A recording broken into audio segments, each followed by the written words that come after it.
આજે આ વહાલનો દરિયો એવી દીકરી પિતા અને પુત્રીના સંબંધોને કેન્દ્રમાં રાખીને આપની સાથે સંવાદ સાધશે. બેન રાધા. નમસ્કાર. આર્યવર્તના આથમણા છેડે માતાના મઢનો ઝાલરનો ઝણઝણાટ અને દ્વારકાધીશની 52 ગજની ધ્વજાના ફરફરાટ વચ્ચે ભાતીગળ સંસ્કૃતિથી ઝળહળતી એક દીવડી, જેના પ્રકાશથી ભારત વર્ષ વિશ્વમાં પંકાય છે, એવી ભુજની ધરતી, ગુરુજનો, ભુજવાસીઓ, સૌ વડીલો અને મિત્રોને મારા પ્રણામ.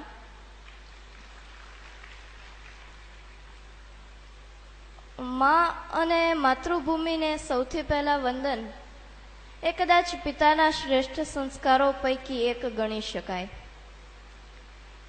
એક પિતાની સ્મૃતિને સિંચવાના સુંદર અવસરે આ પરિવારે જ્યારે આટલો અનોખો અવસર સર્જ્યો છે, ત્યારે બનીને અષાઢી વાદળી ચાલને વાલ વરસાવીએ, લઈને ફૂલશી હથોડીને મખમલી ટાંકણું, ચાલને એકાદ શબ્દ શિલ્પ કંડારીએ, કે પછી મોરપીંછની કલમ તરબોળી, ચાલને એકાદ શબ્દ ચિત્ર આલેખીએ, બનીને અષાઢી વાદળી ચાલને વાલ વરસાવીએ.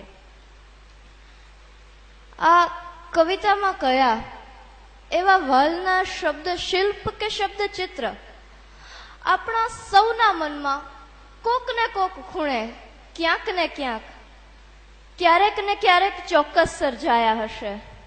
કેમ ન હોય? પિતા સંબંધ જેવો છે, કઠોર છતાં મૃદુ, અડગ છતાં તરલ, નાવીન્યપૂર્ણ અને તરોતાજા. ખરેખર તો જીવનું પૃથ્વી પરનું અવતરણ એ કોઈ સામાન્ય ઘટના નથી. સ્નેહ, પ્રેમ, મમતા અને કરુણાની સીમા વળોટે ત્યારે ઈશ્વર સ્ત્રીને માતાપદ અને ધૈર્ય, સ્થૈર્ય, સાહસ, હિંમત અને મહેનતની પરિપક્વતા આવે ત્યારે ઈશ્વર પુરુષને પિતાપદ સોંપે છે. દુનિયાને વિસ્મયભરી નજરે જોતી જ્યારે જ્યારે બે નવી આંખો આ પૃથ્વી પર ઉઘડે છે, ત્યારે ત્યારે પિતાની બે આંખો એ આંખોમાં આંખ પરોવી, બે ભુજાને પાંખો બનાવી એમાં ઊંચી ઉડાનના સ્વપ્નો રોપે છે. આજની આ અભિવ્યક્તિ એ પિતા પરત્વેનું વાલ છે. બાળક પહેલો અક્ષર બોલે માં, પરંતુ માં શબ્દ બોલાવવા માટે એના તરફ જે અણબોલી આંગળી ઉઠે છે એ છે પિતા. માં એ સતત ફૂટતું વાત્સલ્યનું ઝરણું છે. પિતા એ હૃદય છે જ્યાંથી આ અવિરત ઝરણું ફૂટે છે. બાળક જન્મે છે ત્યારે એને પ્રેમ અને હૂંફ માના ખોળામાં મળે છે. સમયની સાથે સમજણ વધે છે, હાથ પગ આંખમાં જોમ આવતું જાય છે, ત્યારે માતા એને પિતાના હાથમાં સોંપે છે. ત્યારે બહારની દુનિયાને સ્વ અનુભવોથી પારખવા અને ઠોકર વાગે તો ઝીલી લેવા પિતા જ હોય છે. એક સંતાન માટે પિતા શું હોઈ શકે? એ સમય સાથે બદલાતી ખૂબ જ નાનકડી છતાં અત્યંત મહત્વપૂર્ણ બાબત છે.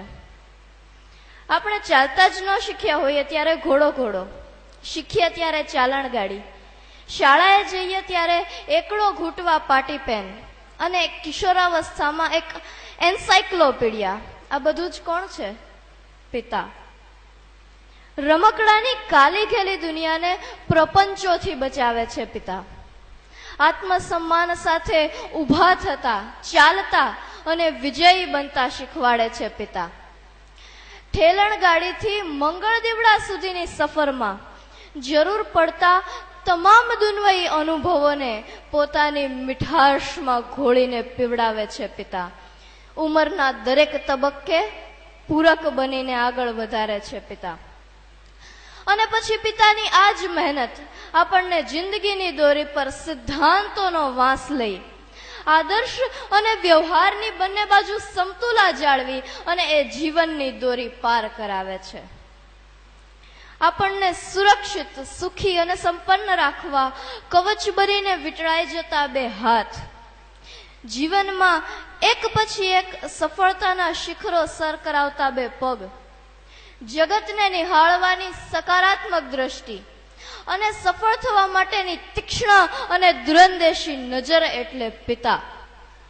પરિવાર માટે ધબકતા એક હૃદયને ઈશ્વરે જેમાં છુપાવીને રાખ્યું છે ને, એ પવિત્ર દેહ એટલે પિતા.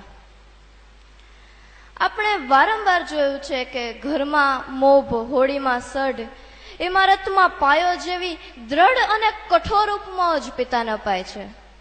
શા માટે? કારણ કે પ્રકૃતિની જે હૂંફ બીજમાંથી કૂંપળ બહાર લઈ આવે છે એ માં છે, પરંતુ જે ઋતુઓ આ કૂંપળને વિશાળ વટવૃક્ષમાં ફેરવે છે એ ટાઢ, તાપ, વરસાદ એ પિતા છે. અને એ પણ કેવી અનોખી અદામાં. ખબર જ હોય કે અડધો જ રોટલો છે, પોતે ન જમ્યું હોય અને એક વ્યક્તિ તું જ જમી લે કહીને આપણને જમાડી દે તો એ માં જ હોય. પણ મારો અનુભવ કહે છે કે પોતે ન જમ્યું હોય અને તોય બેફિકરાઈથી કહી દે કે મેં તો બહુ જમ્યું, હવે જે છે તું જમી લે, અને આપણને ખબર ન પડે કે એ ભૂખ્યા છે, એ પિતા જ હોય. આપણી કોઈ દુઃખદ પડે પારાવાર વેદના જેના હૃદયમાંથી બહાર આવે એ માં છે.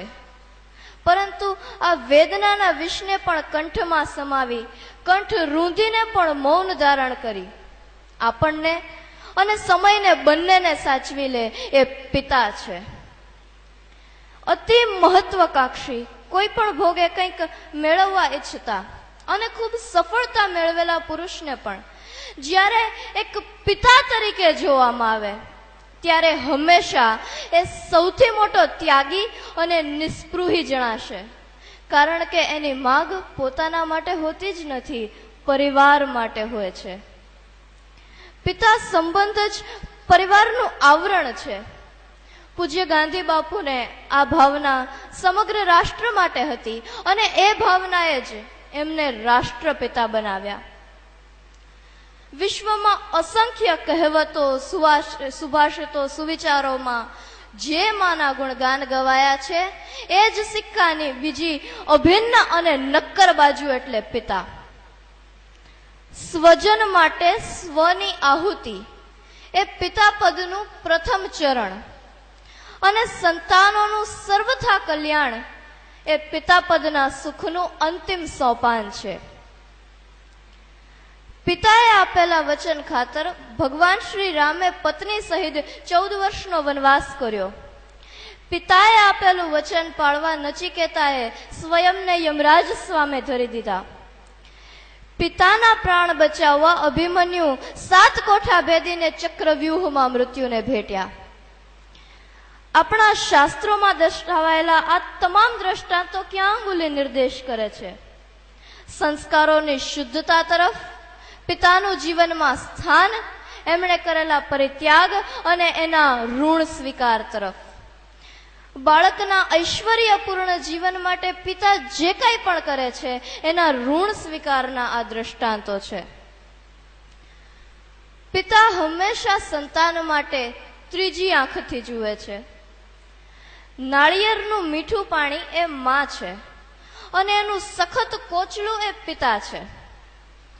આ બંને સાથે મળી અને એની અંદર એક બીજને ઉછેરીને પરિપક્વ બનાવવાનું કામ કરે છે.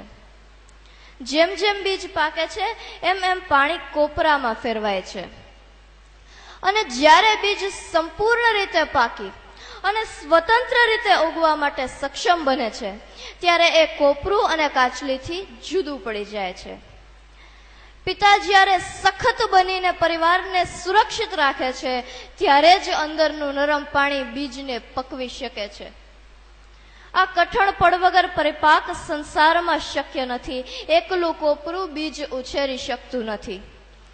આ સનાતન સત્ય સમજાવવા, પિતાના સ્થાનને યોગ્ય સન્માન આપવા જ કદાચ પરમેશ્વરે શ્રીફળ